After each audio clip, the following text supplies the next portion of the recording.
Et si, avant de guider le monde, le Mahdi devait d'abord surmonter son plus grand défi, un défi intérieur, invisible aux yeux des autres? Avant sa grande réforme, avant même de se révéler publiquement, il est engagé dans une lutte profonde. Une bataille silencieuse que seuls les cœurs attentifs peuvent percevoir.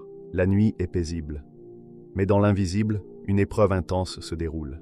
Une lutte constante, pas contre des armées, pas contre des ennemis visibles, mais contre un compagnon intérieur, le Karen, qui tente d'éloigner chaque être humain de la droiture. Et cette épreuve, c'est celle que l'imam al-Mahdi doit traverser avant de se présenter au monde comme guide et réformateur à la fin des temps. Alors, que nous enseigne vraiment cette guerre intérieure? Mais avant d'aller plus loin dans cette révélation, pensez à vous abonner à cette chaîne pour recevoir régulièrement des messages qui nourrissent votre cœur et fortifient votre foi en Allah. N'hésitez pas à partager en commentaire depuis quel pays vous nous suivez. Astérisque, astérisque. Le signe d'une époque sombre, astérisque, astérisque. Avant même que le Dajjal ne se manifeste, les textes prophétiques décrivent un monde en proie aux épreuves, un théâtre d'obscurité où l'humanité semble parfois perdre le fil de sa propre histoire. Les hadiths rappellent que l'injustice pourra se faire sentir, que la tyrannie pourra s'installer et que la souffrance touchera de nombreuses vies. Les dirigeants, les élites et les influences idéologiques se mêleront, créant un climat où la vérité peut sembler lointaine, remplacée par des illusions et des malentendus. Chaque acte injuste, chaque décision égoïste, rapproche les hommes du moment où le Dajjal pourrait apparaître, exploitant la faiblesse de la foi et la fragilité morale. Dans cette époque troublée, les sociétés humaines pourront être divisées de l'intérieur. Les gens se heurteront parfois, non par haine directe, mais par ignorance ou aveuglement volontaire. Les prophéties évoquent un monde où les valeurs de justice, de compassion et de solidarité seront mises à l'épreuve, rappelant combien il est important de les cultiver chaque jour. Les instruments de communication, conçus pour rapprocher les cœurs, pourront aussi devenir source de confusion et de désinformation, rendant le discernement essentiel. Dans ces tumultes, la vérité restera un trésor rare, un éclat de lumière pour ceux qui cherchent sincèrement le bien et la sagesse. Les hadiths soulignent également la prolifération des excès et des passions incontrôlées. L'humanité pourra être tentée par le pouvoir, l'argent et les plaisirs éphémères, parfois au détriment de la spiritualité et de l'éthique. Les épreuves ne seront pas seulement sociales, elles seront aussi personnelles. Les liens familiaux et amicaux seront mis à l'épreuve, et les communautés devront veiller à préserver la solidarité et la confiance. L'homme peut devenir à la fois victime et acteur de ces mondes en déséquilibre, face aux tentations et aux épreuves de l'âme. Ce monde instable sera également marqué par des catastrophes et des bouleversements naturels ou sociaux. Les crises surviendront sans avertissement, comme des rappels de l'importance de rester ancrés dans la foi et la patience. Les hommes tenteront de trouver refuge dans la science, la technologie et les solutions humaines, mais ces outils ne remplacent pas la guidance d'Allah. Les hadiths évoquent un environnement où la lumière de la foi peut parfois sembler voilée. Les cœurs cèdent parfois à la peur, à la colère ou au désespoir, et il est essentiel de rester attentif et vigilant. Pour ceux qui observent avec sagesse, ces signes sont des rappels. La montée de l'injustice, les épreuves sociales et la tentation de l'égoïsme ne sont pas des fatalités. Elles annoncent une époque qui demande vigilance et foi, un appel à préserver la lumière intérieure face aux défis qui se présentent. La prophétie n'est pas seulement un avertissement, elle est une invitation à cultiver la conscience, la patience et la confiance en Allah face aux épreuves. Astérisque, astérisque, le Mahdi, choisi mais encore voilé. Dans l'ombre des épreuves qui touchent le monde, il existe une figure que peu reconnaissent encore. Le Mahdi vit parmi les hommes, semblable à eux, mais attaché à la lumière intérieure. Il marche parmi les foules sans attirer l'attention, un passant parmi des milliers, dont la présence ne trahit pas encore sa destinée. Pourtant, à l'intérieur de lui, une tempête silencieuse se prépare. Son âme, comme une mer agitée, aspire à la lumière divine, à une clarté qui dépasse les épreuves et les illusions du monde. Il ressent cette vocation, mais elle reste voilée par la discrétion imposée par le destin et les épreuves nécessaires à sa préparation. Chaque jour, il lutte contre qu'on pourrait appeler son Karine, ce compagnon intérieur qui teste l'ego et les instincts, l'incitant à rester vigilant sur le chemin de la vérité. C'est une bataille intime, silencieuse, invisible aux autres.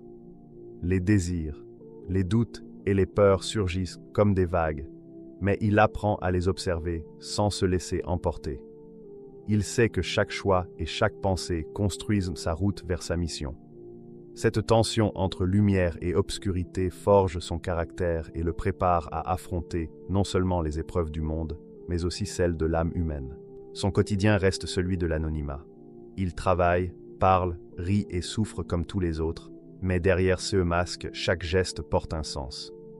Les prophètes ont décrit cette phase. Le Mahdi est choisi, mais encore voilé, inconnu du monde, comme si la Providence voulait tester sa patience et sa fidélité à la voix. La discrétion n'est pas seulement un camouflage, c'est un apprentissage. Dans cette invisibilité, il comprend la véritable essence de la justice, de la compassion et de la responsabilité. Avant de guider, il doit marcher seul dans la tempête, ressentir les épreuves du monde sans se laisser consumer, écouter la voix de la vérité même au milieu du tumulte. Dans ses rêves, il entrevoit des visions fragmentaires de sa mission. Parfois, elles apparaissent comme des éclairs, des peuples en difficulté, des situations à transformer, et lui, appelé à guider et à incarner la lumière. Mais ces visions sont aussi des rappels. Le chemin reste long, et la préparation intérieure est essentielle. La solitude qu'il ressent n'est pas une punition, mais un apprentissage. Chaque défi et chaque confrontation avec SES limite, affine sa perception, aiguise sa patience et renforce sa fidélité au juste et au divin. Ainsi, le Mahdi existe déjà parmi nous, mais il reste voilé, discret. Le monde continue ses épreuves et ses divisions, inconscient que l'un des instruments de sa rédemption marche humblement parmi les anonymes, luttant silencieusement contre ses propres faiblesses, attentif à chaque souffle, pensée et pulsation de son âme. C'est dans cette discrétion et cette lutte intérieure que se forge la force qui un jour servira à illuminer le monde. Ce combat n'est pas abstrait, il est réel, profond, constant. Chaque matin, chaque respiration du Mahdi devient une épreuve intérieure, un espace invisible où s'affrontent la lumière et l'ombre au plus profond de son être. Le Karin, cette présence subtile et insidieuse, n'est pas un simple murmure. Il est une tentation intime, qui connaît mieux que quiconque les faiblesses de l'homme.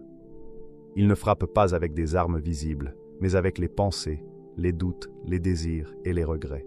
Chaque mouvement de l'âme peut être une avancée ou un recul, et le Mahdi apprend à discerner les pièges avant qu'ils ne se ferment.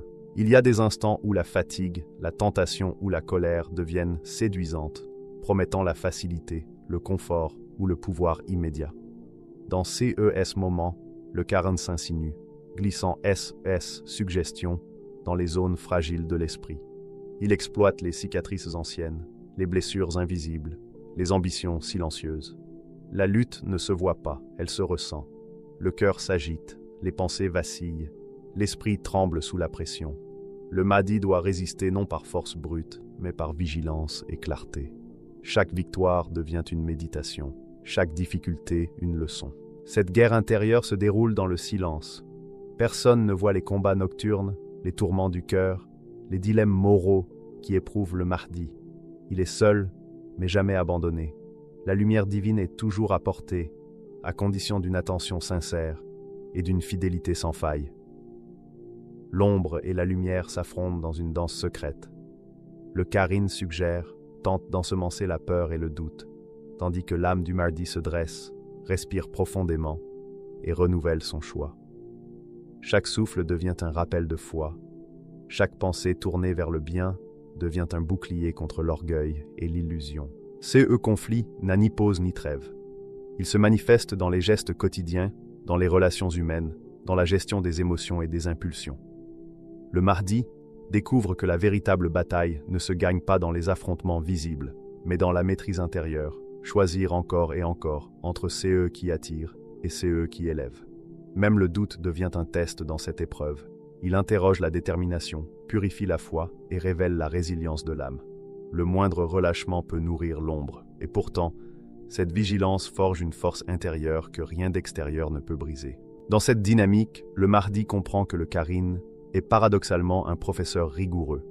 Il révèle les faiblesses, mais aussi les potentialités. Il tente de l'affaiblir, mais contribue à forger en lui la capacité de résister à des forces immenses. Chaque victoire contre le Qarîn n'est pas seulement personnelle. Elle prépare l'âme à l'immense responsabilité qui l'attend, à la confrontation avec les épreuves extérieures de l'humanité. Ainsi, la guerre intérieure du Mahdi est un duel permanent entre l'égoïsme et la lumière, entre l'illusion et la vérité, entre la peur et le courage. Invisible aux yeux des hommes, mais palpable pour celui qui observe l'âme, cette lutte incessante est le creuset où se forge la force nécessaire pour guider dans un monde troublé. Chaque souffle devient une arme spirituelle, chaque pensée une protection, chaque choix un pas vers la destinée écrite par Allah. Astérisque, astérisque, le secret des initiés. Dans le tumulte du monde, où beaucoup d'âmes se perdent dans les apparences, existe une perception qui échappe à l'œil ordinaire. Les gens marchent, parlent et vivent sans jamais deviner l'intensité du combat intérieur d'un seul être. Mais ceux que l'on appelle les gens de Dieu, CES, initiés guidés par la lumière du cœur, savent. Ils ressentent les vibrations subtiles, les mouvements invisibles de l'âme en lutte. Ils voient au-delà des masques et des illusions, et comprennent que CE qui paraît silence est en réalité un orage intérieur, un passage nécessaire sur le chemin de la destinée. Ces initiés n'ont pas besoin de signes éclatants ou de miracles spectaculaires. Leur vision est celle du cœur. Ils discernent la tension entre l'ombre et la lumière, la friction constante entre la volonté divine et l'instinct humain. Chaque épreuve, chaque tourment, chaque hésitation est pour eux un message, une leçon. Ils savent que l'âme qui lutte contre son Qarîn forge en elle une force que rien d'extérieur ne pourrait enseigner. Dans cette discipline intime se préparent les prémices de la grandeur. Celui qui supporte la tempête intérieure sera prêt à devenir guide et phare pour les hommes. Le secret des initiés est silencieux mais puissant. Ils observent sans interférer, comprenant que le véritable apprentissage se vit avant tout. La lumière qu'ils possèdent ne s'impose pas, elle éclaire discrètement, comme l'étoile qui scintille dans la nuit sans forcer le regard à la voir. C'est un savoir subtil, une perception des flux invisibles de l'univers, où chaque souffle du Mahdi, chaque choix, chaque résistance à la tentation devient un signe de progression. Pour les yeux ordinaires, tout semble banal. Un homme qui marche parmi les autres, qui vit ce journée sans éclat particulier. Mais pour ceux qui voient avec le cœur, c'est un monde entier qui se déploie en silence. Dans cette compréhension, la patience des initiés devient une force. Ils savent que l'épreuve est nécessaire, qu'aucune gloire ne précède la préparation. L'ombre intérieure doit être affrontée, la tentation maîtrisée et l'ego discipliné.